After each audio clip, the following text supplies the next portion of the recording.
ask you, you're studying here? Aye. Can I ask you what you're studying? I'm studying English Studies and Politics. English Studies and Politics. Do you understand science? Are you interested in science at all? I'm interested in science, yeah. So, can I ask you, are you religious at all? No, not really, no. No religious. So is it correct that you'd be more scientific minded then? Aye. Is that right? If I says to you that the core of science for me personally is natural science, which is observable, measurable, testable and repeatable, would you agree with that description of the core, the fundamentals of science, and that it should meet that criteria in order for it to be, relevant, as part of the natural world? It has to meet that. Yeah, I think science has got to be measurable and an objective rather than kind of subjective. Yeah, that's great. So, if we can bear that in mind, once I've done this, if I was to present this picture to you, which is of the Loch Ness Monster apparently, and I was to say to you, that's my scientific proof that the Loch Ness Monster is real, would you accept that?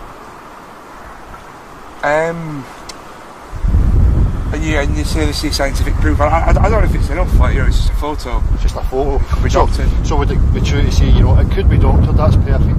So natural science images are just not going to cut it, are they? Because we can produce any images. So bearing that in mind, then, if I show you this image, would you take that as scientific fact that image is real and that's where you live? Well, I suppose. That could be doctored as well. The moon could be moved or whatever.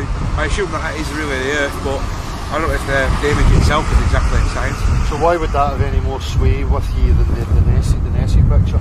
I suppose maybe I've seen it before. Maybe one time I've seen that picture of the Earth. So I know myself. I believe in myself that is a picture of the Earth. Have you ever seen that with your own eyes? No. You've never seen it with your own eyes. So we need to discount it then as not being proper scientific. That's right. Right now, we'll go back to science again. Right now we're looking at this body of water here. Right. Now I know through repeated studying and testing over and over, every single person alive can do this. We can get water that is a natural element of the earth, and we know that water will not hold and display convexity. Do you understand what that means? Aye. So it's like, it doesn't show like convex shapes, yeah. Doesn't show you a lump. So if I was to show you this image here,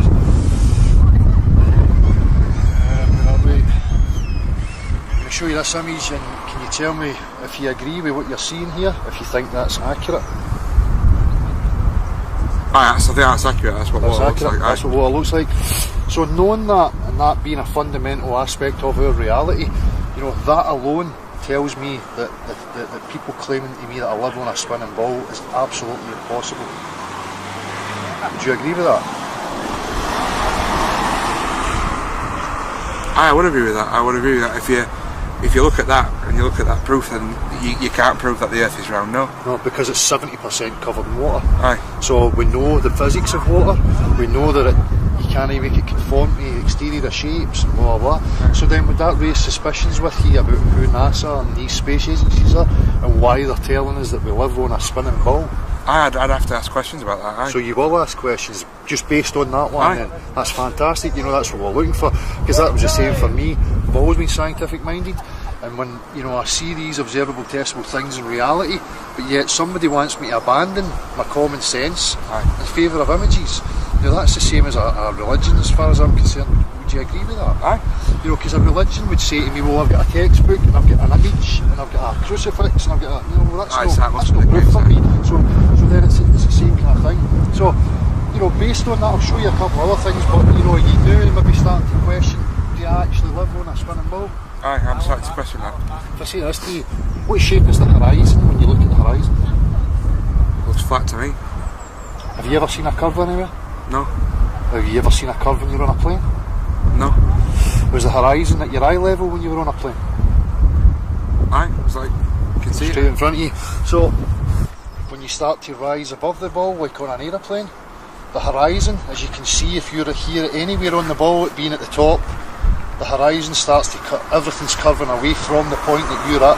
So as you start to rise up, that should start to lower 360 round about you. Would you agree with that observation? It should be the case. It should be the case, but it's not the case. It's not the case. And we know that. So, again, there's a contradiction to our common sense, natural observations, based purely on an image from an institution. So, you know, it's great that, you know, you're so open-minded enough to see these things and to now maybe start questioning it. So here we have, you know, like an image of, you can read it yourself, this is Chicago skyline from 50 miles away. Aye. And the whole thing's observable. Would you agree that if you were on a ball there should be curvature? Aye, there should be curvature there. Do you know that the curvature measurement should be 8 inches per mile squared? I didn't know that, but obviously I do now. So, you know, over 2 miles you should have 32 inches of drop in elevation from one point to the next. So you shouldn't be able to see that at all, really? You shouldn't be able to see that. If we go to Blackpool and we can see the Isle of Man 60 miles away from one shore to the other shore, but we can see the other shore on the Isle of Man, where is the curvature? Where is the curvature? It should be there. You agree with that?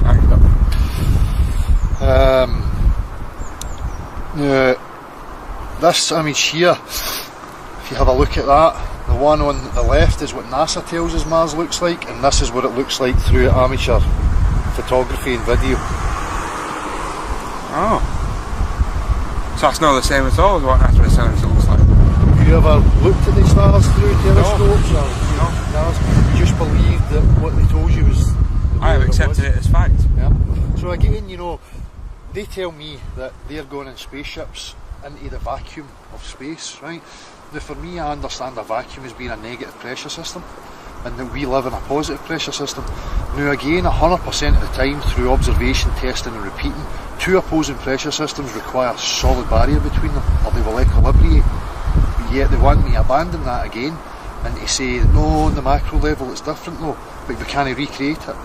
Do you think there's another contradiction there? No, that's quite a contradiction, aye. Yeah. Do you think it's possible that those two things could exist without a solid barrier? I don't think so, no. No. Here we have a pressurised can. The reason it stays pressurised is because Solid barrier. solid barrier. If I remove the solid barrier, what happens to the gas in there? Out in the air. Equilibrates. Aye. Right? But they want us to abandon these natural observations and think that on a macro level it's different. Although on any other scale, we can't observe, measure, test, repeat. So it's a serious contradiction. You know? Aye, This one here is the Danyang Kunshan Grand Bridge in China, 102 miles long. They do not take into curvature account, nothing. You can see here what the curvature should be based on a ball of 24,000 miles of circumference. I just go straight across. Yep. And obviously it's built across water and we know the water's flat, so there's not going to be any curvature.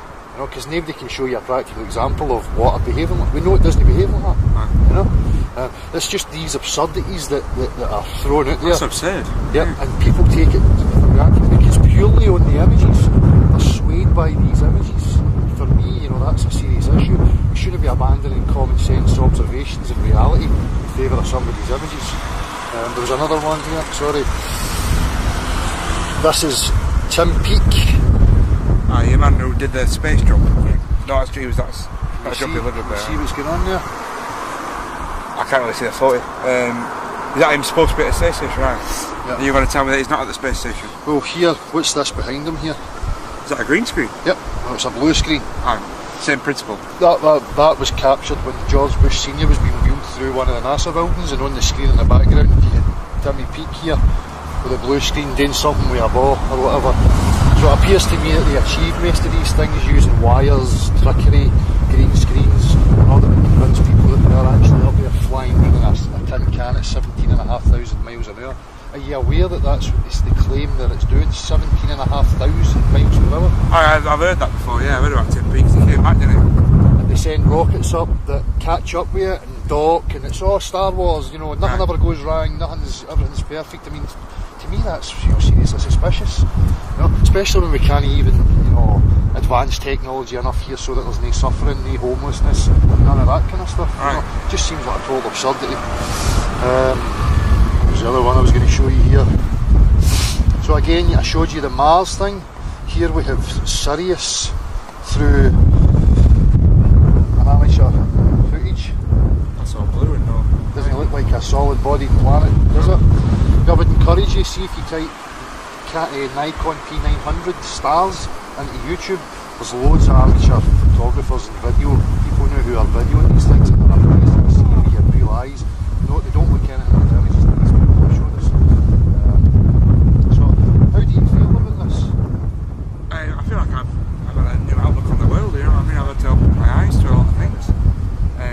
we're giving the money to these people for? If they're $50 million a day they get. $50 million a day. Works out to 19 billion a year. That's what they get. That's a That could be for homelessness. That could be, you know, there's soldiers and that living on the streets now. And why are they, you know? What have they can ever have that offered money? us? What Aye. have they ever gave us? Why do we have suffering and people Just homeless? some guy messing around with a ball on a blue screen. You know, that's the problem with these people, that, you know, they seem to be fighting because, you know, it must be hard for them to want to give up that amount of money. Right. You know, and it would be in their best interest to perpetuate their nonsense and their lie to keep that funding coming in. Whereas people like us, we just don't accept it anymore, and, you know, we want the truth. Right. You know? So I'm going to give you a card. I go live on a Saturday night on my channel. We open up to anybody who thinks that they can provide proof that we live on a spinning ball. So far we've had absolutely nothing. We've been in the college campuses, the university campuses, trying to get lecturers, anybody who thinks they're a physicist, to come forward, and nobody can. You know, because they can't provide actual proof that the Earth is actually a sphere. There's no measurable curvature anyway. And if it was a sphere, there has to be measurable curvature. I mean, you'd probably agree with that, would you know? Aye, you have to think so. Yeah. From a scientific point of view.